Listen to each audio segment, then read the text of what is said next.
जैसे यहाँ लोग मोदी मोदी कर रहे हैं, ये मोदी ने अपनी हवा क्रिएट कर दी है। एक तो मैं खुद कभी कहता नहीं हूँ भाई, आप लोग बोल रहे थे कि मैं बोल रहा था।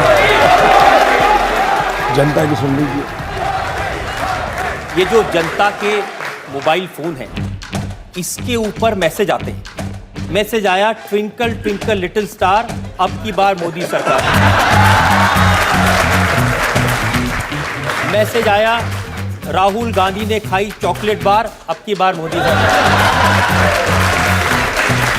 सोनिया जी ने मनमोहन जी से कहा, अब तो अपना मौन तोड़ दो सरदार। मनमोहन जी बोल पड़े, अब की बार मोदी सरकार।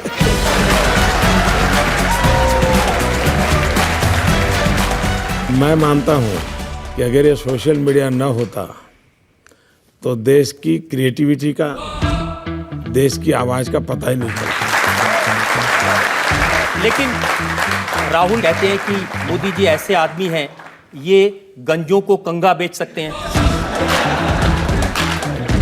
मैं चाय बेचता था, लेकिन मैं ये कर सकता हूं, ये इन तक पहुंच गया, ये तो मेरी सफलता है।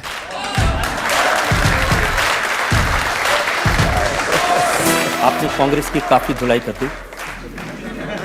उमर अब्दुल्ला, उनकी बात आपको बताता हूं, और बड़ा उन्होंने गंभीर चार्ज लगाया। उन्होंने कहा कि नरेंद्र मोदी पंजाब गए, वहां सरदारों की दस्तार कबूल की। अरुणाचल प्रदेश गए, उनकी टोपी कबूल की। असम गए तो उनकी वेशभूषा कबूल की। लेकिन जब इमाम साहब ने टोपी पहनाने की कोशिश की तो लौटा दिया, इनकार कर दिया। टोपी पहन करके, फोटो निकाल करके लोगों की आंख में धूल झोंकने का पाप मैं नहीं कर सकता। लेकिन कोई अगर किसी की टोपी उछालता है, वो टोपी किसी भी संप्रदाय की क्यों ना हो, वो पगड़ी किसी परंपरा की क्यों ना हो, उसको अगर कोई उछालता है तो उछालने वाले पर कड़ी से कड़ी सजा हो, ये जिम्मा शासन में बैठे हुए व्यक्ति का होता है, और उसमें मैं प्रतिबद्ध हूं। आपके शब्दों के चयन का क्या हाल होता है, उसका मैं आपको उदाहरण देता हूं। आजम खान साहब, उन्होंने कहा, आजादी के 60 वर्ष बाद कहा गया कि हम आदमी नहीं हैं, कुत्ते के पिल्ले हैं। जिसने कहा हो उसने गलत किया हो। कौन है वो ऐसा कहने वाला? ये आपने कहा था। मैं कभी ऐसा न सोच सकता हूं, न मैं बोल सकता हूं। देखिए, हेडलाइन छपी हुई है। जी जी, हम इंसान हैं, कुत्ते का बच्चा भी कार के नीचे आ जाए तो दुख होता है। हाँ, होता है। ये तो हमारे हेडलाइन है। यहाँ, लेकिन आप पूरी बात तो सुनने दीजिए ना। मैं आपको पूरी बात। आपसे पूछा गया सवाल 2002 में जो हुआ, उस पर आपको अफसोस है? तो आपने कहा, भारत का सुप्रीम कोर्ट दुनिया में अच्छी अदालत के तौर पर जाना जाता है। इसकी रिपोर्ट में मुझे पूरी तरह क्लीन चिट दी गई। इससे अलग एक बात, कोई भी व्यक्ति जो कार ड्राइव कर रहा हो और हम पीछे बैठे हों, कुत्ते का एक छोटा बच्चा पहिए के नीचे आ जाए तो दुख होगा कि नहीं? जरूर दुख होगा। मैं मुख्यमंत्री हूं या नहीं, लेकिन मैं एक इंसान हूं।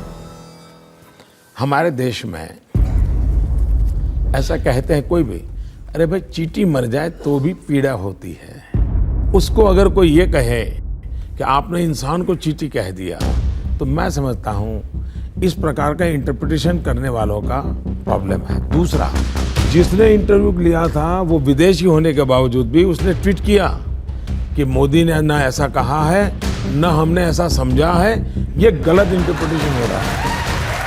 लेकिन आजम खान ने कहा कि एक कुत्ते का बच्चा मोटर के पहिए के नीचे आ जाए तो गम जरूर होता है, हमें तुम्हारा गम नहीं चाहिए।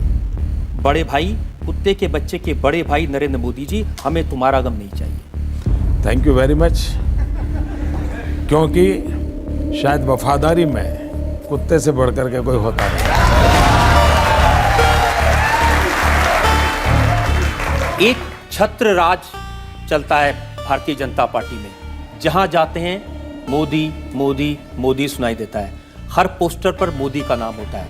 ऐसा लग रहा है कि भारतीय जनता पार्टी में कोई दूसरा नेता बचा ही नहीं है। कभी हम अटल जी के नेतृत्व में चुनाव लड़ रहे थे तो अटल जी की बात कर रहे थे, कभी अडवाणी जी की नेतृत्व में चुनाव लड़ रहे थे, अडवाणी जी बात कर रहे थे। फिलहाल मुझे ये काम मिला है, हम एक टीम है, एक बहुत बड़ी टीम है और टीम के रूप में काम करते हैं।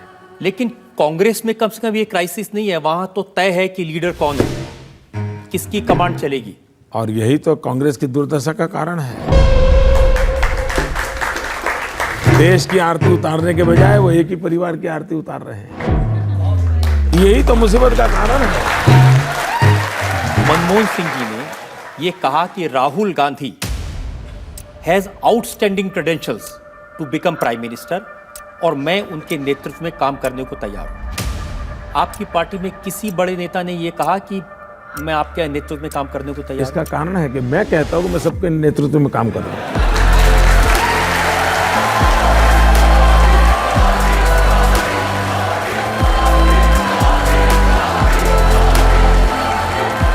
आपकी अदालत 29 years of glory.